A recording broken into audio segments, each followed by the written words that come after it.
But actually this is not the correct order.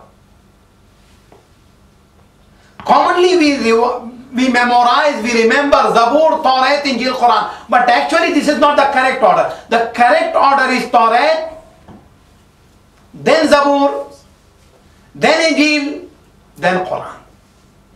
Because Hazrat Daud alayhi salatu wasalam, he came after Hazrat Musa alayhi salatu wasalam.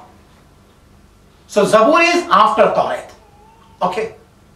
In all those books and the previous prophets, they talks about the arrival of the final message of Allah, which is Quran Majid.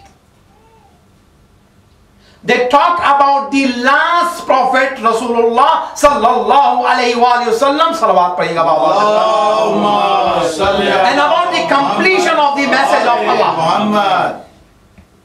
But remember, Yahudi, they all were awaiting our Rasul. They read in their book. Yahudi, they were not living in Medina or the nearby the Medina, but they tried to find out where Rasulullah is going to come. After the research, they do understand that Rasulullah is going to migrate from Makkah to the Medina, and finally is going to settle in Medina.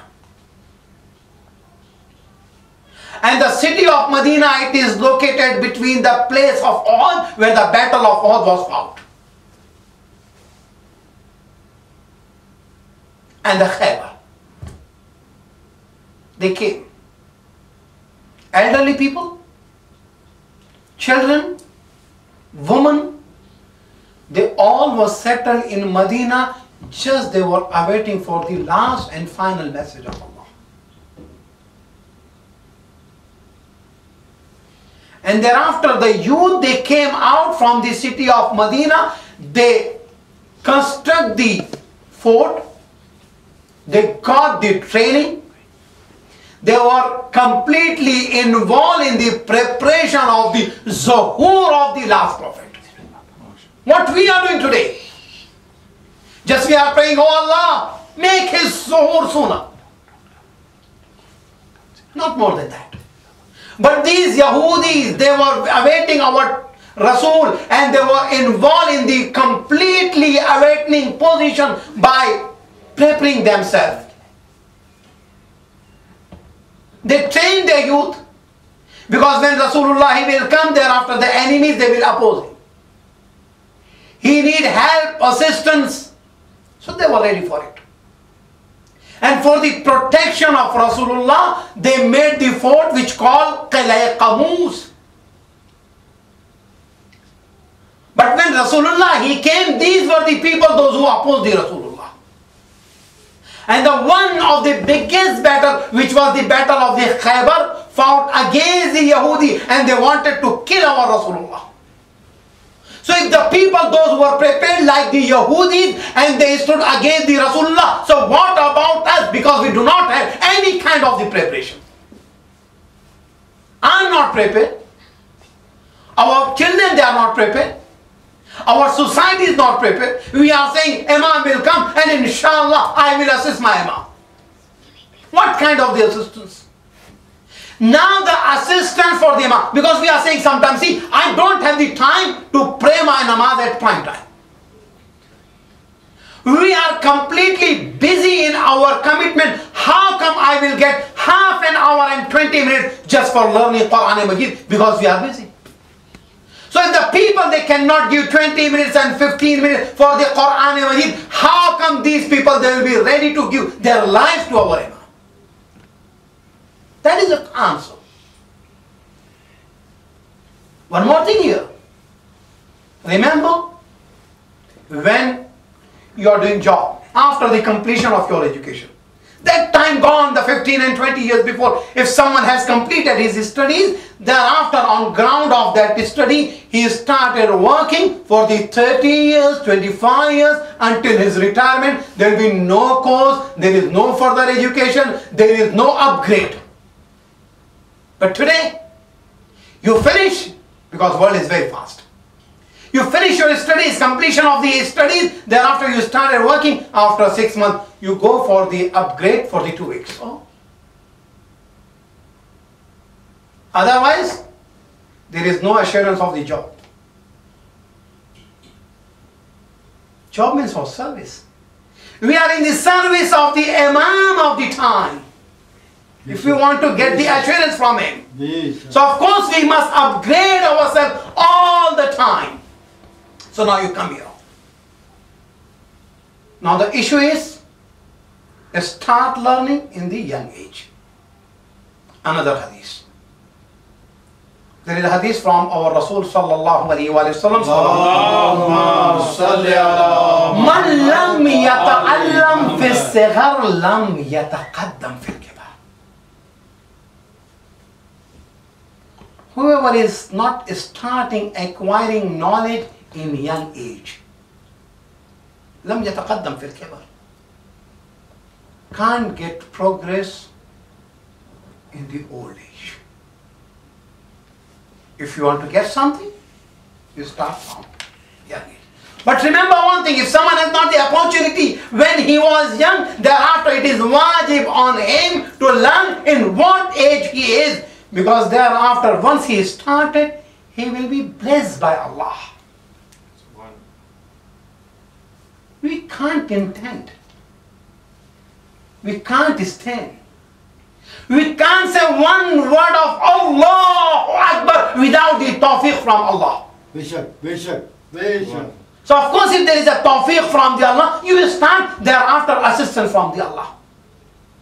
This is very commonly said by our elders. See, if you are going one step toward the Allah, Allah is getting closer to you 70 steps. Multiply it. 70 steps. Now another hadith about the education. Of course it is recommended to start in young age. But there is no stop. Rasul said, اطلب العلم من المهد إلى اللحد. Acquire knowledge from cradle. إلى اللحد. Best example, they are our mujtahideen, our maraji. Their research is continued. In the age of 90, in the age of 98. And remember, there is a research that the people, those who are working for their religion, they are getting long age. And especially our Maraji, those who are martyred, this is the different thing. If they were not martyred, either they died in the age of 90 or they died in the age of 95 or 100 plus. You can't find. Most of the Maraji, those who are martyred, I am not talking about them. If natural death, the average is 90 plus for our Maraji and Mujtahideen. So one thing I would like to share with you here. So if there is an average age for the Maraji, those who are propagating the message of the Imam of the time, they can get the age 90 and more. So what about the Imam who is completely protected by Allah? Ya Allah, wow. And one more thing, salawat padega bawa se bola. Allahumma salli ala Muhammad wa ali Muhammad. So if you understand this point, one more point I would like to share with you. You know, just now, Hadith-e-Qissa was recited. Hadith-e-Qissa, it is narrated by one of the companion of Rasulullah sallallahu alaihi wasallam. This Jabir ibn Abdullah Ansari. Jabir, of course there are few reasons, but for two reasons we remember him. One because of the Hadith-e-Qissa, another is because of the ziyarat of Imam Hussain. Ziyarat al-Bayt. But there is another third reason. He is one of the narrator who narrate the riwayat from Rasulullah, where Rasulullah he mentioned the name of all 12 Imams. So you must remember him for this reason also.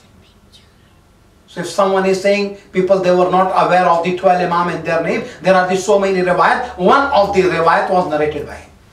Then Jabir ibn Abdullah Ansari. Rasulullah he said to him, Jabir, I am seeing a day when my son, he will come and his name will be Muhammad. His title will be Baqir. And at that time, physically, I will not be present. Remember the word. At that time, when you meet him, convey my message to him. And my message is message of salam. Say my salam to him. Jabir was very happy to hear. He said, Ya Rasulullah, inshallah I will convey your message of salam to him, and this is great honor for me. But one thing, Ya Rasulullah, right now I am an old man. If you are saying so, of course it is truth. But is it possible I will be alive till he come and I will convey your salam to him? Rasulullah said, yes. It was the message of Rasul. There were how many messages? Only one message. If one message, people, those who are saying, how come your Imam who is 1100 years and still he is alive, where he is? Only one thing. This is the answer from us. Remember, if someone who is companion of Rasulullah, who is not from the family of Rasulullah, who is not part of the Rasulullah, who is not Imam Masoom, if Allah has chosen him to convey one message from Masoom to the another Masoom, Allah is giving him life until he convey the message. And what about him who is the flesh of Rasulullah, who is the blood of Rasulullah, who is son of Rasulullah, who is the successor of Rasulullah, who is the Imam of the time, and who is going to convey all messages of Rasulullah. So of course Allah will give him life until he completely convey the message of Allah and Rasulullah to the people of his time. Salawat padhega Baba. Allahumma salli ala Muhammad wa ali Muhammad. इससे बेहतर और बुलंदतर सलावत पढ़ेगा बाबा से. Allahumma salli ala Muhammad wa ali So when we talk about the message of Allah and Rasulullah, one more thing. There is another thing. People they are saying, see, of course, okay, we do understand he is present, he is existing, he is alive, but we can't see him. Is it possible if you can't see him, that person can guide you? That person can help you? Yes, he can. There are the number of the example. Mama is sitting and saying, La hawla wa la quwwata illa billah. Astaghfirullah. For what? Oh, shaitan he came. So that means the one who is enemy of the message of Allah, he has more power than the someone who is trying to convey the message of Allah. So you must accept the religion of shaitan. Why you are accepting religion of Allah? You must believe in the power of shaitan. Do not believe in the power of Rahman. Of course, if he has the power, Imam has the power. One example from our time, before I complete this part of the lecture. You know, revolution of Iran. Imam Khomeini, when he stood against the Shah of Iran, king of the Iran, he wanted to kill him, but he could not make it. Because according to the constitution of the Iran, they cannot hang, they cannot kill if someone has wrote the Tawzi, someone is the Mushtahid. They imprison him. Finally, he was exiled by him and he has been in France for the 15 years. Remember, Imam Khomeini, he was existing, he was alive, but he was not in Iran. He was in France. He was away from the people of Iran. At that time, there was not internet. Telephone facility was not good like today. People, they were in the contact through the letters at that time. At that time in the 60s, if someone has the telephone in India, Pakistan, if someone has, people are saying, see, really that person is rich because he has the telephone in his house. Imam Khomeini, He was away. He was away.